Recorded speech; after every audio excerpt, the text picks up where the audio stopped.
All right, I'm going to try something a little bit different today because I wanted to see if writing on the OneNote screen would be just as good as writing on the whiteboard.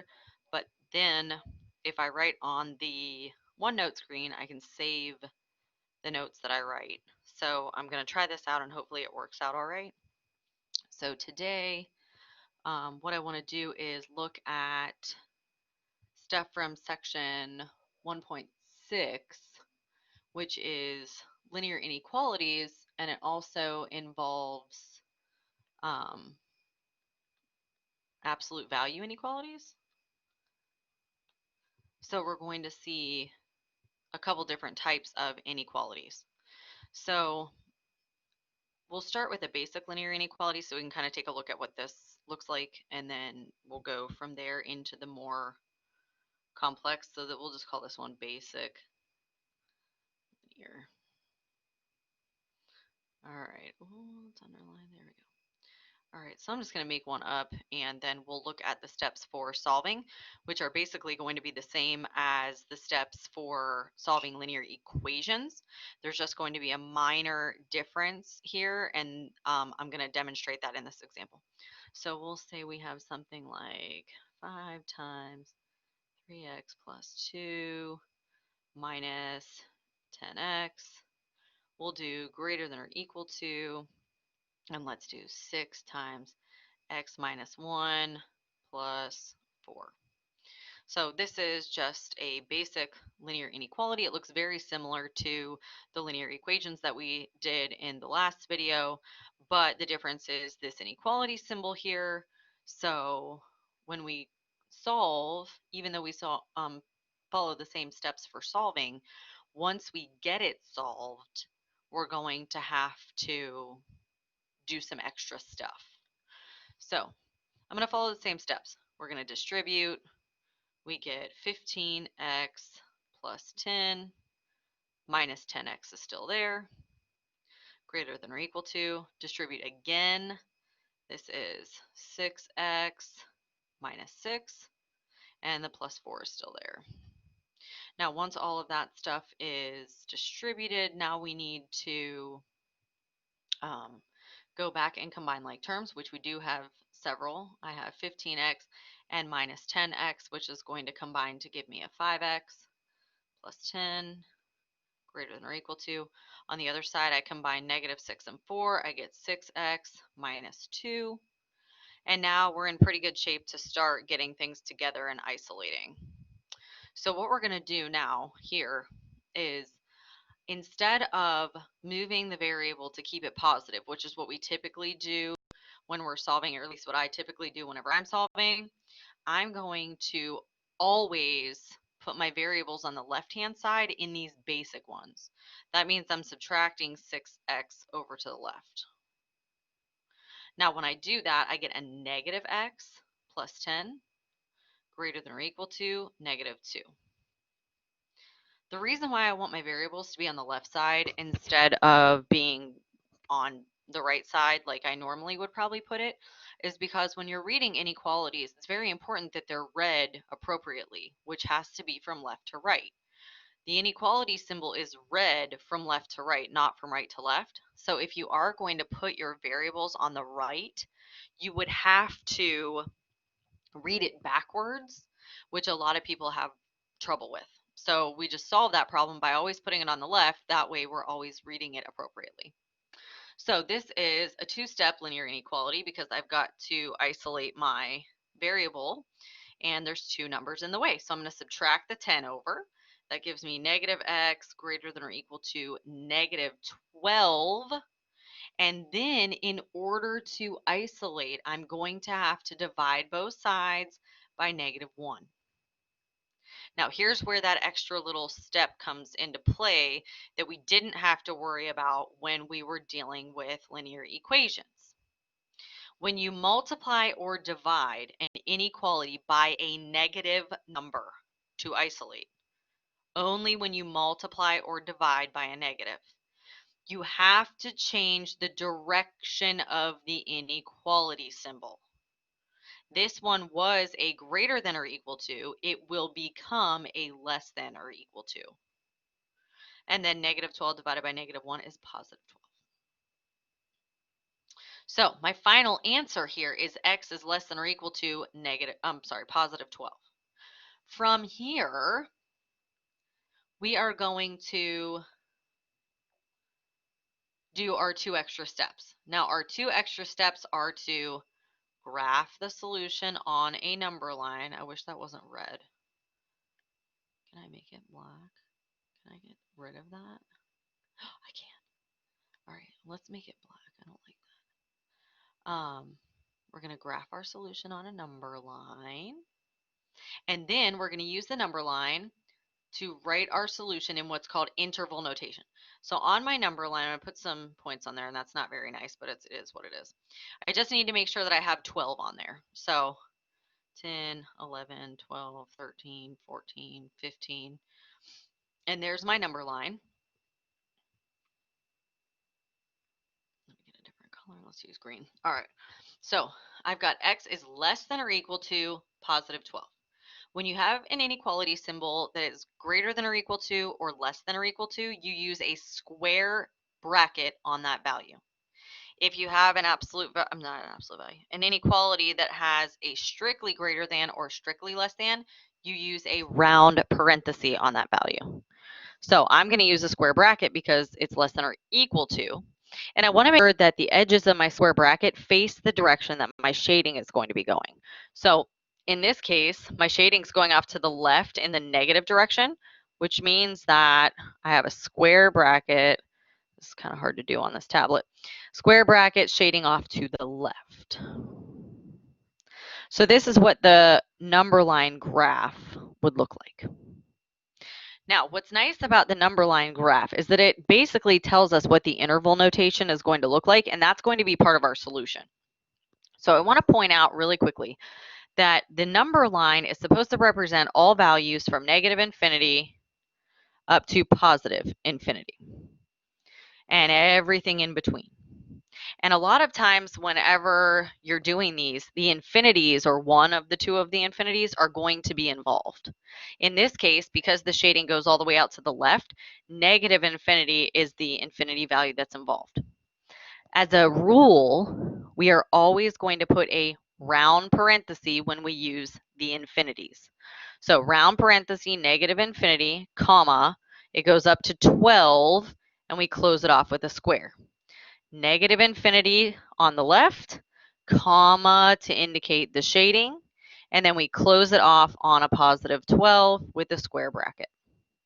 So this is what linear inequalities look like in their basic form. We've seen how when you divide by a negative, you have to switch it. It goes in the opposite direction. And we see how to do our number line and interval notation. I want to do another basic one, and then we'll move on to compound.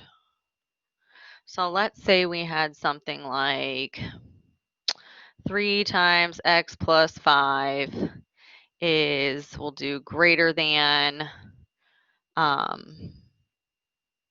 let's do 5 times x plus 4 minus 3x.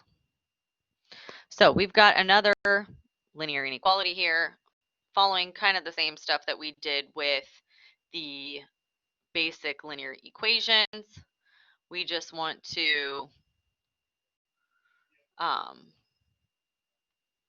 try another one just to get some practice. So again, I'm going to distribute just like before, 3x plus 15 greater than 5x plus 20, and then minus the 3x is still there. That 15 is a mess, sorry. And then we've got to combine like terms, which we don't have as much in the way of like terms as we did in the last one, but we're going to combine over here the 5x and the minus 3x. So this is 3x plus 15 greater than 2x plus 20.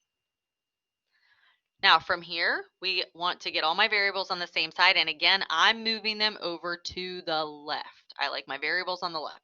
So I'm going to subtract my 2x over here. That gives me 1x plus 15 greater than positive 20. And then to get x by itself, we are going to subtract 15 over x greater than 5. Now, this time, notice the inequality symbol stayed the same. And that's because we did not have to multiply or divide by a negative.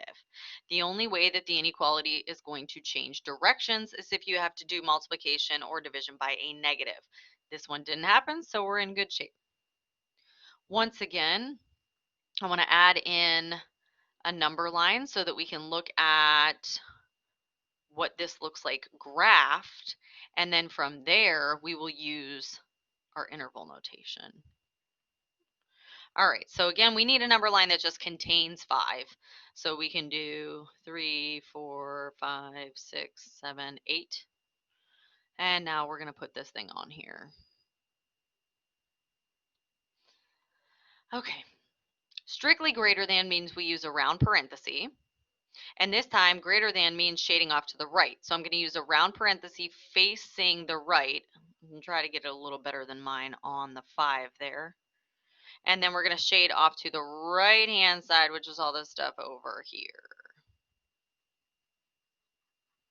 Now, when we write our interval notation, it's very important that we write it in the appropriate fashion. So it has to be written from the leftmost thing on the graph to the rightmost thing, smallest to biggest always. In this case, the smallest value on our graph is this round parenthesis 5. The shading then continues off to the right and ends at that right arrow, which again is positive infinity. Always round parenthesis on infinity. So there's my final solution. We've got our graph that goes along with it. We've got our interval notation here. And so these are the two things that we're going to have to put in whenever we do our answers in HAWX. So there's the basics. Now what I want to do is show you a compound inequality. There are two types of compound inequalities that we're going to see: conjunctions and disjunctions. Now, a conjunction is typically written as a single statement with two inequality symbols. So a number, less than, some expression, less than, some other number. And when you solve these things, they're solved from the middle of the expression out to both sides at the same time. So you're doing your opposite operations from the middle out to both sides, solving at the same time. Typically, the word associated with a conjunction is and means the two things that these inequalities have in common. However, when they're written like this, it's very clear when you go to graph them on the number line what happens. You're going to have one number over here, you're going to have an X in the middle, and you're going to have another number over here on the right. So these two numbers on the outsides form kind of like the endpoints of your graph, and the shading is going to be in the middle where the X is located. All the rules for solving are the same. So let's just start so you can see what this looks like.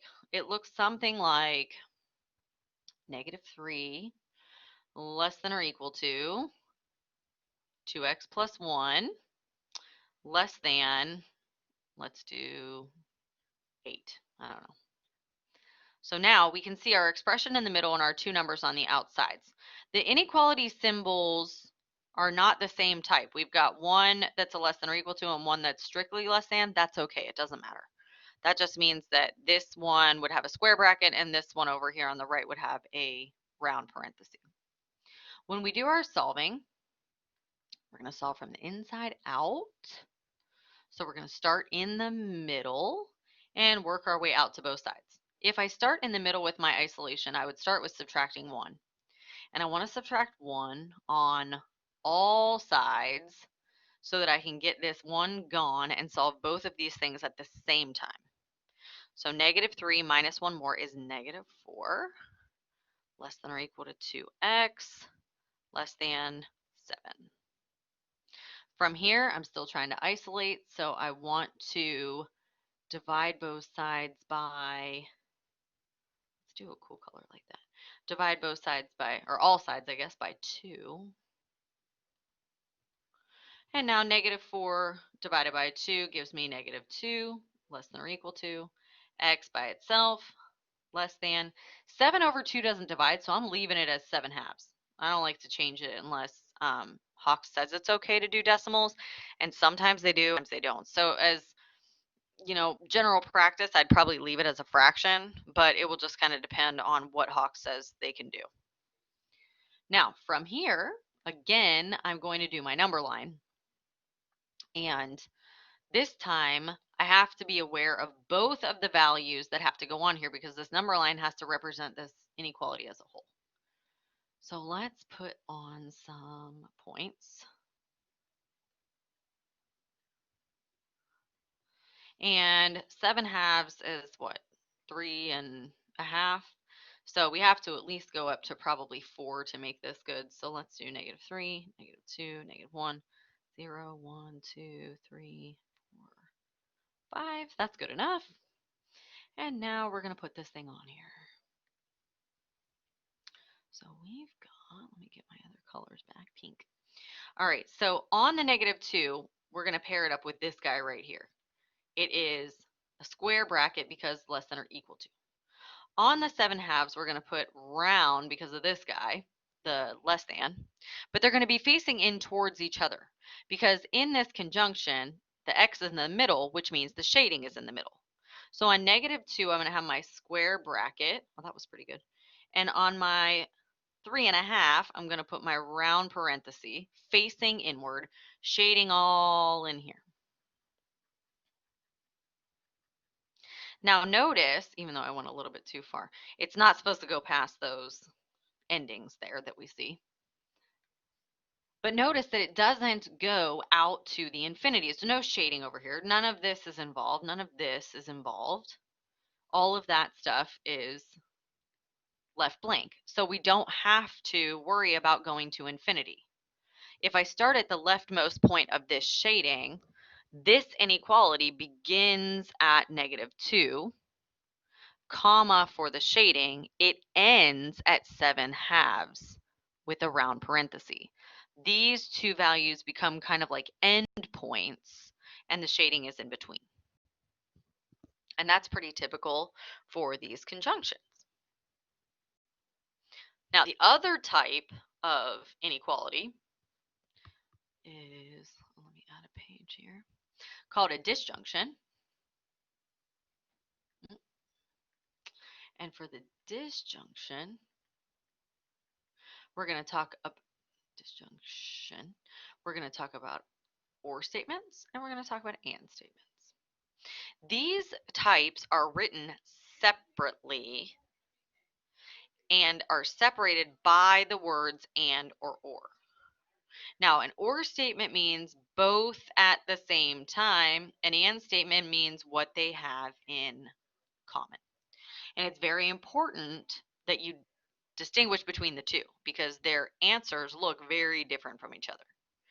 So we're going to do one then the other so you can see them both. Let's start with an or statement. So let's do something like 3x is less than or equal to negative 6, or x plus 7 is greater than or equal to, I don't know, 10. When you have an and statement or an or statement written in this fashion, you solve them kind of separately. So you're almost going to do one then the other. Not almost, that is what you're going to do. So these are very basic. I made them very basic. So we could see what the graph looked like. To solve these, I'm going to treat them separately. So this one I divide by 3. I get x is less than or equal to negative 2. So that's one part of it. On the other end, I subtract 7. I get x is greater than or equal to positive 3. And that's my other end of the spectrum. Now, when I go to do these on the graph, I'm literally just putting, don't want that, literally just putting both of them onto the same number line and then looking at what the picture looks like. So here we go. Here's my number line. And I need to put some points on here, so we've got to get at least -2 to 3. Okay. -3, -2, -1, 0, 1, 2, 3, 4, 5. Okay, that's enough. Now let's graph and see what this thing looks like. Now the first part, x is less than or equal to -2. If we were graphing this all by itself, we'd have a square bracket shading off to the left. So x is less than or equal to -2.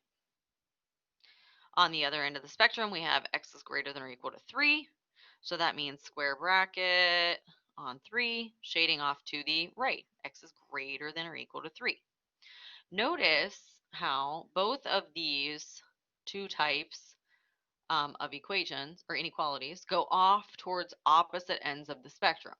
One of them's going off to negative infinity and the other one's going off to positive infinity. There's a very specific way to write this type of inequality, and it involves putting the intervals to represent both of these sections together and including a special symbol to connect them. So let's see what that looks like. Remember, we start on the left-hand side. Left-hand side is a negative infinity, round negative infinity, comma. It goes up to -2 where it stops, and we close it off with a square bracket. Now there's this giant empty space here that separates these two pieces. And that giant empty space has to be indicated in some way. So here's what you use. It looks kind of like a capital U, but there's no little tail on it. And it's called a union symbol, which means that you're taking these two pieces and joining them together. And both of them are represented here. The second one starts at square bracket 3 and goes off to positive infinity on the right. So your interval notation for these OR statements, for the most part, is going to look like this. If you had an OR statement where the two pieces started on opposite ends and went towards each other, if they go towards each other in an OR statement, the answer is all real numbers. Everything, negative infinity to infinity. Let's take a look at an AND statement so that we can see what that looks like. And it's going to look similar to what the OR statement looked like, except you'll see the word AND in between. So we'll say something like, let's say we had 5x plus 2 is less than or equal to -3. And let's do negative x plus 4 is, we'll do greater than or equal to, hold on, let me think for a second.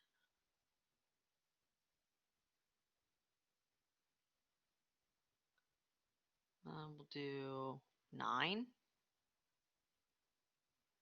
I don't think that's going to work right. Subtract 2 divided by 5. That's going to give you a -1. Subtract less than. Let's make this one. Oh, I put this symbol backwards. That's all. Let me see if I'm making these up as I go, so hopefully this will do right.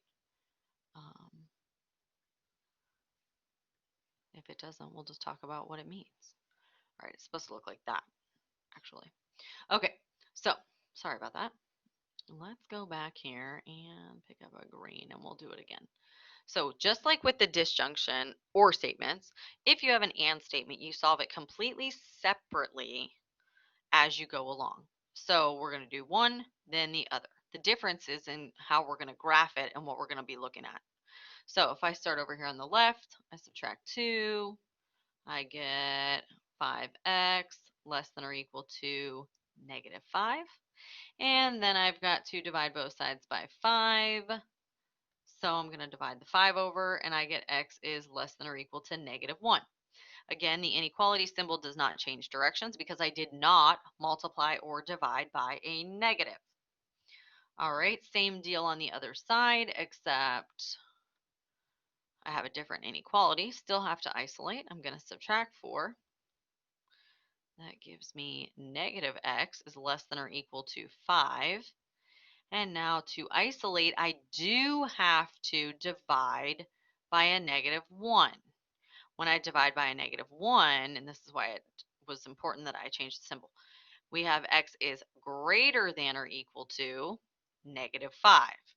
Inequality symbol changes directions, and that's important. Now, in these and statements, the difference is in what the graph is going to be doing.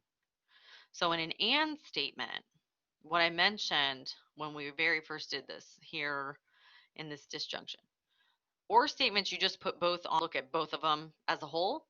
For an and statement, you put them both on, but you only look at what is in common once the graphs are together. So when we go here, I want to create my number line still, but once I have my number line plotted, I'm not looking for the graph as a whole. Instead, I'm looking to see where the two different graphs overlap each other. So again, let me put some numbers on here. -6, -5, -4, -3, -2, -1, 0. All right. Let's see if a highlighter would work better. All right, so on the left-hand graph, x is less than or equal to -1. That means square bracket, shading off to the left here, x is less than or equal to -1. On the opposite end of this, I want x is greater than or equal to -5. So square bracket, shading to the right. Oh yeah, this helped. So you can see, because of these highlighters, where the graph overlaps. It overlaps in that ugly black part in the middle. Now for and statements, the ugly black part in the middle, the overlapping part, is the solution. So really, this other stuff out here doesn't even count. It's not a part of your answer because it's not in the overlapping part. And in and statements, it's very important that we have the overlapping part here. So we've got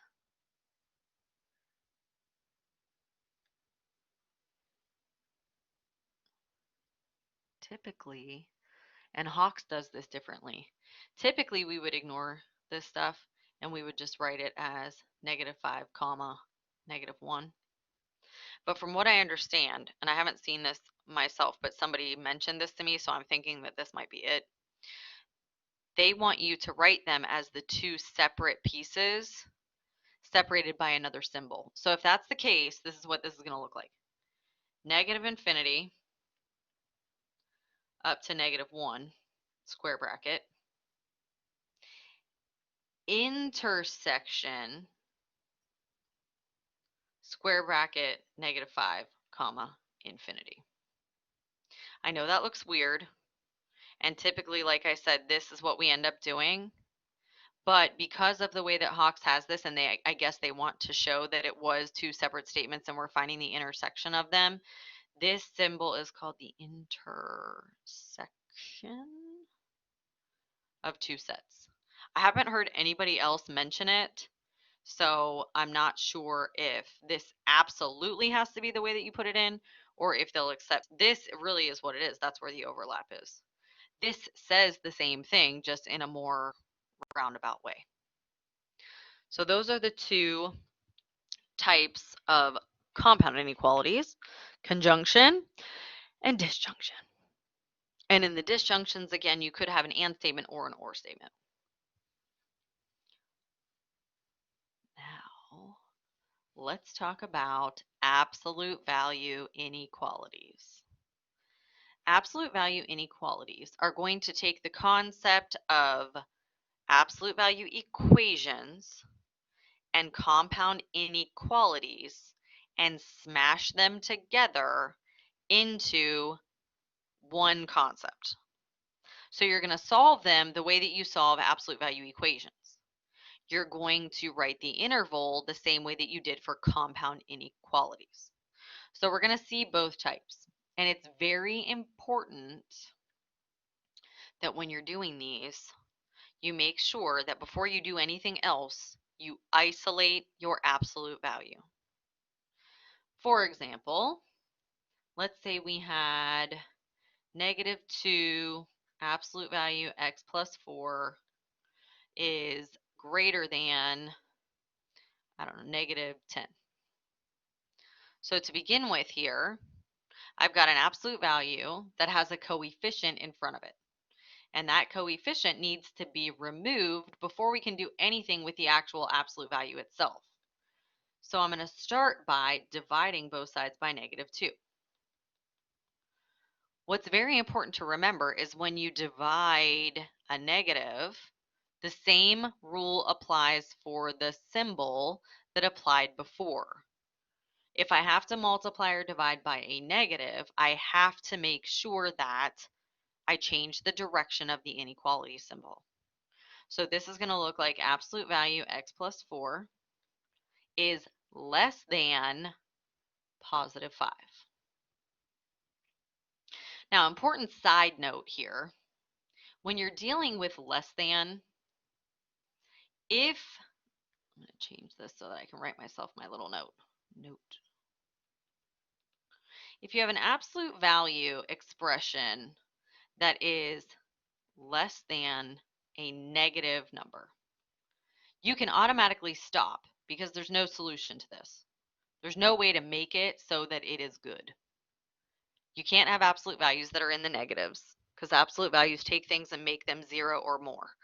So if you get one that's less than a negative, no good. Stop. However, if you get an absolute value that is greater than a negative, you can rewrite it so that it is solvable. You change it to absolute value is greater than or equal to 0. You just force it to be greater than or equal to 0 because that's where it's allowed. That only works if the symbol is greater than to begin with. So just kind of keep that in mind just in case. But for now, we're in good shape because we're positive. So once you have your absolute value isolated, we're going to create our two inequalities just like we created our two equations. Now, the first inequality is going to look exactly like the one that's given, except that the absolute value bars are gone. So x plus 4 less than 5. The second absolute value, or equation rather, inequality rather, is going to have the same expression, but both the inequality symbol and the number are going to change signs. And that happens regardless once the thing is isolated. When you go to split it up, you keep everything the same the first time, and when you do the second one, you leave the expression alone and change both of the other pieces. Now, to determine what word is going to go in between these two things, you have to look at the inequality symbol. The inequality symbol, once the expression is isolated, is going to tell you whether it's an and statement or an or statement. If your isolated absolute value has a strictly less than or equal to symbol, then the word that goes in the middle is and. When you have this situation happen, these absolute value inequalities are going to have two endpoints with shading in the middle. That's what happens with these and statements. When you have an isolated absolute value that has a greater than symbol, it's an or statement. So we'll see one of those in a moment. But for now, I'm just going to put the word and in between, and then we're going to go through and solve this thing. So we're going to solve these separately, just like we did with our last compound inequalities. We have to subtract 4. This is x is less than 1, so that's one side of it. And then on the other end, we're going to subtract 4, and this one is x is greater than -9. Let me make my number line here, and we'll put this thing on a number line so we can take a look. All right. Now we need a -9 all the way up to 1.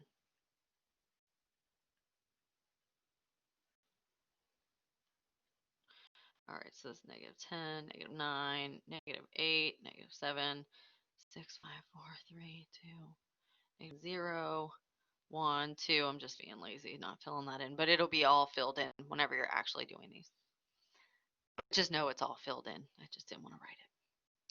So, let me see here. Get a green. Okay, now when you're looking at the two different inequality statements here, notice that you've got stuff that's less than 1 and stuff that's bigger than -9. That means from -9, we're going off to the right here. And from 1, we're going off to the left here. And notice how they meet. I should have done it like this before. Notice how they meet in the middle. That's what statements typically do. So if you're working these things should have two endpoints and be shading towards each other so that it meets in the middle. And that way, your interval notation is going to look the way it should for an and statement. Round parenthesis, -9, comma for the shading, all the way up to 1, close it off with another round. So again, this is for when your absolute value is isolated and you have a less than or equal to. On the opposite end of this, we're going to look at the other type. So let's say we had 3 plus absolute value 2x minus 3, and let's do greater than or equal to, let's do 11. I don't know. Now this time, when I'm solving my absolute value, I still have to start with the isolation, but to isolate in this one, I'm not multiplying or dividing. There's a plus sign separating the 3 from the absolute value. So to get rid of it, I'm going to do the opposite of the 3, which is subtract. The operation is not multiplication like it was in the other one. So absolute value 2x minus 3 greater than or equal to 11 minus 3 is 8. Now my absolute value is isolated, which is the whole goal here. And we can begin our separation once we have the isolation completed. The first inequality looks identical except for the absolute value bars.